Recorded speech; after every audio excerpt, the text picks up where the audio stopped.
Saludos. Hoy tenemos sobre la mesa un análisis de Joshua, titulado El pan de este día. Se volverán a él. El texto se adentra en una profecía bastante intensa del libro de Isaías, concretamente el capítulo 19, versículo 1. Anuncia el juicio de Dios sobre el antiguo Egipto. Vaya, una civilización poderosa, ¿no? Llena de orgullo. Sí, muy poderosa y muy segura de sí misma. Nuestro objetivo hoy es, desmenuzar un poco la lectura que Joshua hace de este pasaje. Queremos entender cómo interpreta él la llegada de Jehová a Egipto, qué forma toma ese juicio, según su análisis, claro. Y sobre todo, cuál es el propósito último detrás. Porque, y esto es clave en la perspectiva de Joshua, parece que no todo acaba en destrucción. Hay algo más, ¿verdad? Exactamente. La fuente que analizamos presenta una perspectiva muy particular. La intervención divina, aunque, descrita con imágenes de gran severidad, no busca la aniquilación porque sí. Más bien, según Joshua, busca demoler las estructuras del orgullo humano y la idolatría que dominaban Egipto.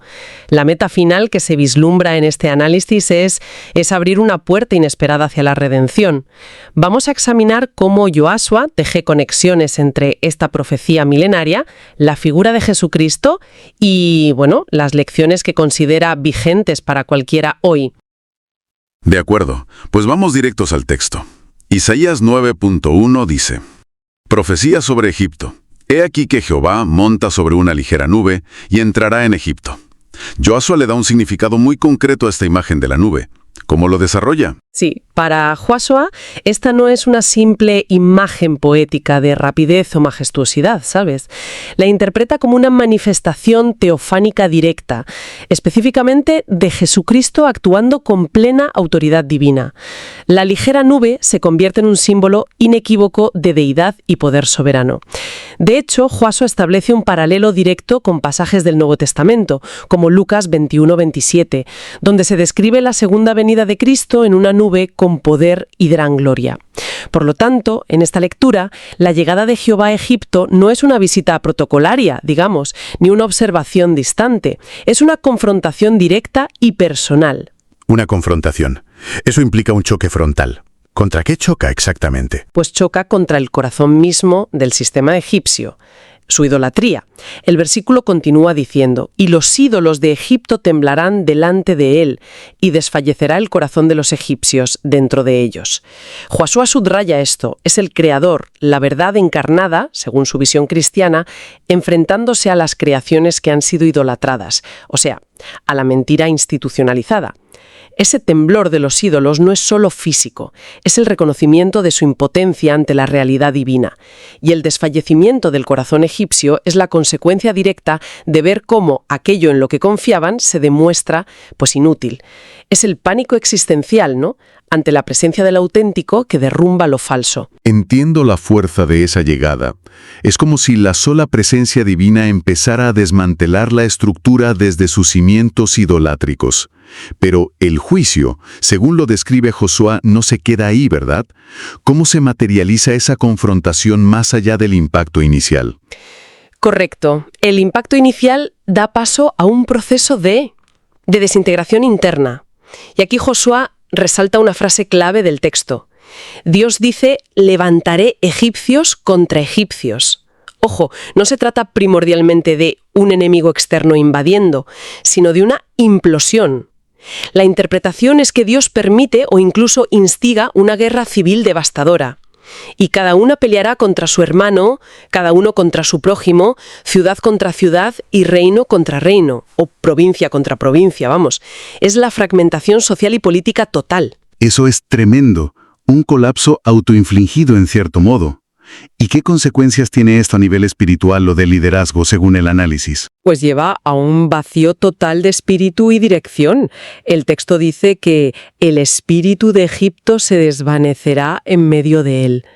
La nación pierde su norte, su cohesión. Y en esa desesperación, ¿a quién recurren? Joshua señala la profunda ironía. Vuelven a consultar a sus ídolos, a los encantadores, a los adivinos. Precisamente a las entidades que ya estaban temblando, que eran impotentes. Es como buscar refugio en una casa que se está derrumbando, ¿entiendes? Como consecuencia de este abandono del Dios verdadero y su obstinación en la idolatría, la interpretación de Josué es que Dios los entrega a un duro señor, un rey violento que los dominará. Este conquistador, aunque actúe por sus propios motivos, se convierte sin saberlo en un instrumento del juicio divino. Es interesante cómo se entrelazan la idolatría, la división interna y la subyugación externa. Parece un círculo vicioso. Y en medio de todo este caos político y espiritual, Josué pone mucho énfasis en algo muy concreto y vital para Egipto: el río Nilo. Absolutamente. El Nilo no era solo un río para Egipto, era la columna vertebral de su civilización, fuente de agua, de fertilidad para la agricultura, vía de transporte y comercio, era la base de su prosperidad, su seguridad y, crucialmente, era objeto de adoración, personificado en dioses como Hapi. Josué interpreta que Dios, al que identifica como la única y verdadera fuente de agua viva, va a humillar directamente a este ídolo central. ¿Y cómo se produce esa humillación del Nilo? El texto profético es muy gráfico y Josué lo desgrana. Y las aguas del mar faltarán y el río se agotará y secará. Se anuncia una sequía catastrófica. Dios va a secar la fuente misma de su orgullo y confianza. Es una demostración de poder absoluto, para dejar claro quién controla realmente la vida y la subsistencia. Las consecuencias, según la descripción que analiza Josué, son devastadoras en todos los niveles, no es solo la falta de agua potable, claro. Me imagino que afecta a toda la economía. Totalmente. El análisis de Josué recalca cómo el texto describe la ruina de sectores clave. Y excederán los ríos, y disminuirán y se secarán las corrientes de los fosos. La caña y el junco se marchitarán. La pesca, una fuente esencial de alimento y economía, colapsa. Los pescadores también gemirán. Todos los que echan red en el Nilo se lamentarán. La agricultura se arruina.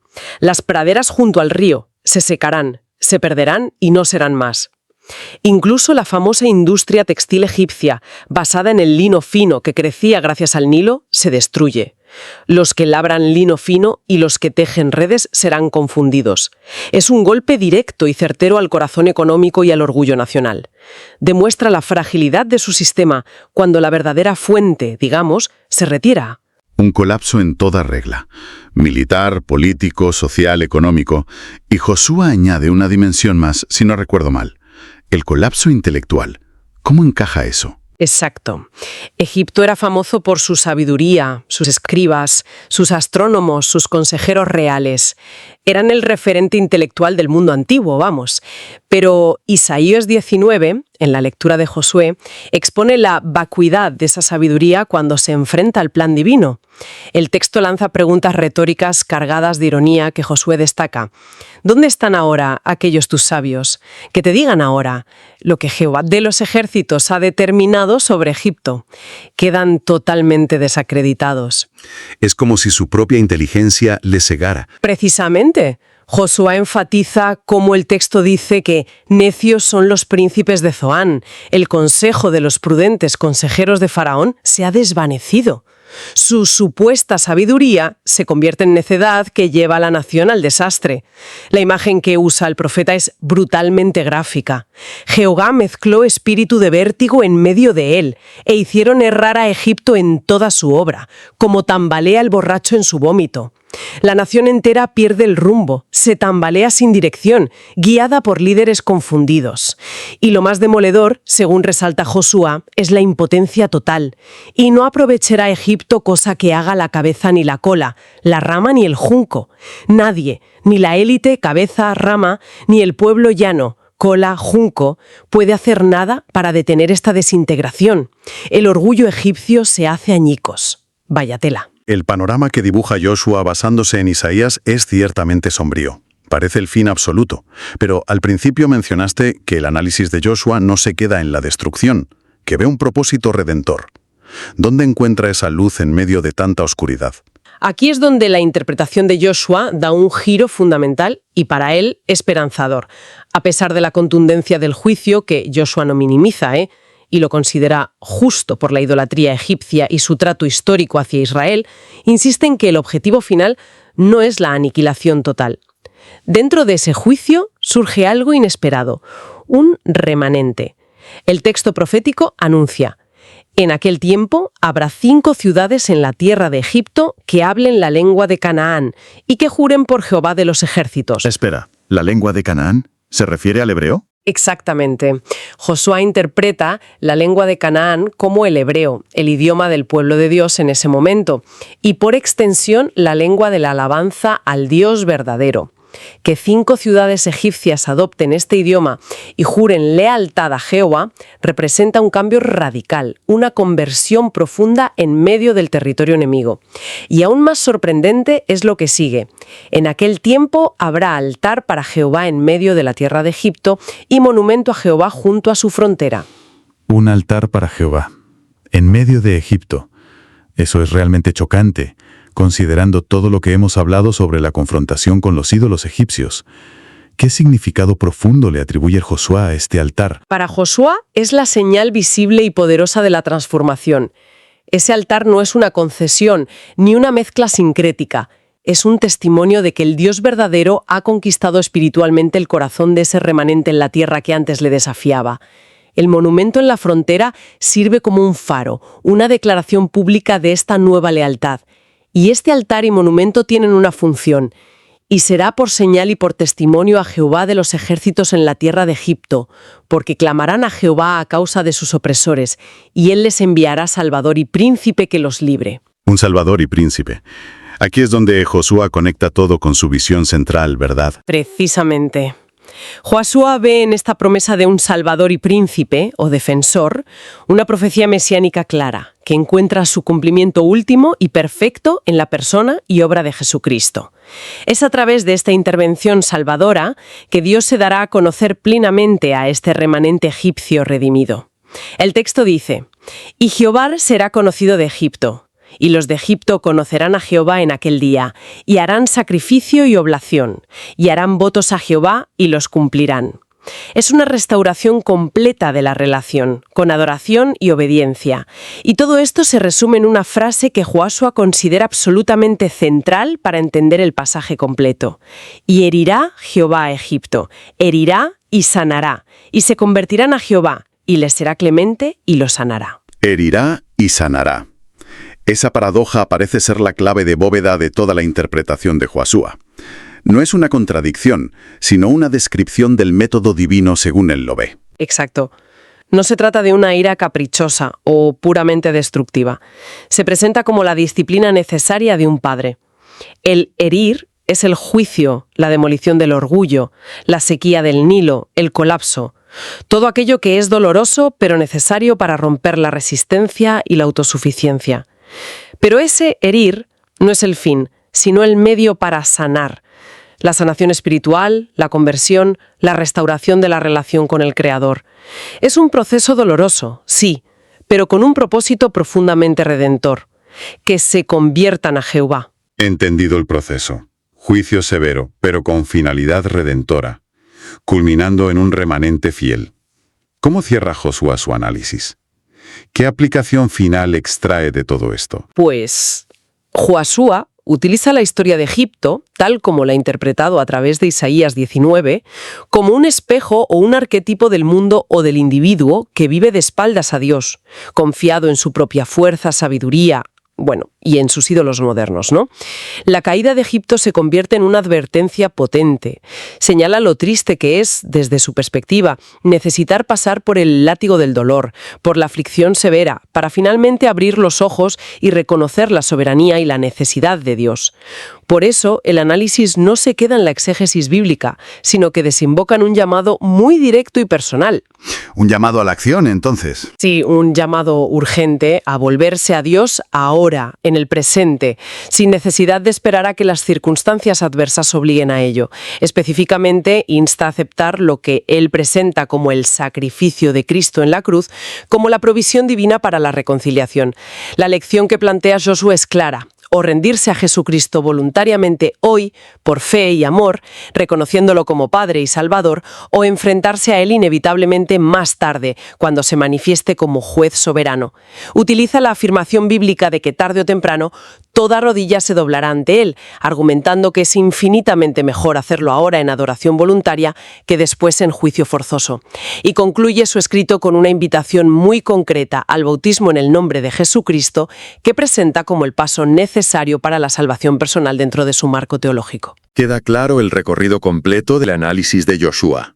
Parte de una profecía de juicio sobre Egipto, la interpreta a través de una lente cristológica, detalla el colapso como consecuencia de la idolatría y el orgullo, pero revela un propósito último de redención a través de un remanente, todo encapsulado en esa idea de herir para sanar, y finalmente lo aplica como un llamado a la conversión personal hoy. Así es. La lectura que ofrece Joshua es consistente en subrayar que incluso en las descripciones más duras del juicio divino que encuentra en el texto, subyace un propósito que va más allá del castigo. Es esta visión de una disciplina paternal que puede usar la adversidad como un instrumento quirúrgico doloroso pero necesario para sanar la raíz del problema espiritual y restaurar la comunión perdida entre la criatura y su creador. Es una perspectiva que busca trascender la superficie del juicio para encontrar una esperanza de restauración final. Agarrar, el propio escrito de Josué no termina solo con esa llamada, sino que deja planteadas dos preguntas muy directas diseñadas para la reflexión personal, que emanan directamente de todo este análisis de Isaías 19 que hemos estado explorando. Efectivamente, son preguntas que buscan llevar la interpretación del texto antiguo a la vida contemporánea. La primera es esta. El juicio sobre Egipto, según la lectura de Josué, comenzó simbólicamente por secar su Nilo, aquello que representaba su mayor orgullo, su fuente de riqueza material y, en última instancia, su ídolo principal. La pregunta que lanza Josué es: ¿cuál podría ser el río Nilo en la vida de alguien hoy? Es decir, ¿qué fuente de seguridad aparente, sea el dinero, la carrera, la inteligencia, las relaciones, la tecnología, la ideología, se ha elevado al nivel de un Dios personal, ocupando el lugar que solo le correspondería a Dios? Y se pregunta si quizás a veces Dios permite que esa fuente se seque, metafóricamente, para que en medio de esa carencia o vacío, la persona descubra que la única fuente verdadera y fiable de vida y sustento es Él. Es una pregunta que interpela directamente sobre nuestras propias idolatrías modernas, a menudo más sutiles que las antiguas. Obliga a un examen de conciencia sobre dónde ponemos realmente nuestra confianza última. Y la segunda pregunta. La segunda pregunta se enfoca en la interpretación de la adversidad, conectando con la idea central de herir para sanar.